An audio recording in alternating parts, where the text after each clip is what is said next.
تنوین کے بعد حرف با آ جائے تو آپ نے یہاں پر اقلاب ادا کرنا ہوتا ہے. اب دیکھیں تنوین کی آواز نون کی آواز ہوتی ہے، لیکن یہاں آواز آپ کو میم کی سنائی دے گی. سمم سمم، کیونکہ تنوین کے بعد اگلا حرف با ہے. بکمن اس لفظ کا جو پہلا حرف ہے یہ با. سمم بکمن عمیٌ، تنوین کے بعد فا رہا ہے اور فا حروف اخفا میں ہے، تو یہاں آپ اخفا ادا کریں گے. من السماء او کصیب، تنوین کے بعد میم آ گیا یرملون کا، تو یہاں آپ نے ادغام مع الغنہ کرنا ہے. ادغام بھی ہوگا، یعنی تنوین کا میم میں ادغام ہو جائے گا، اور اسی طرح یہاں جو آواز نکلے گی وہ ناک کے ذریعے سے نکلے گی.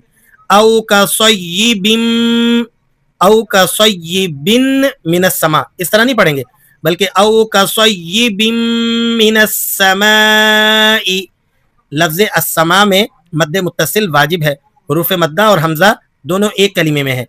فیہ ظلمات ورعد وبرق، دونوں جگہ ادغام مع الغنہ ہوگا. تنوین کے بعد یرملون کا واو آ رہا ہے، ادغام ہوگا غنے کے ساتھ. اسی طرح لفظ رعد و برق میں بھی یہی اگزامپل ہے، تنوین ہے اور آگے آنے والا حرف واو ہے.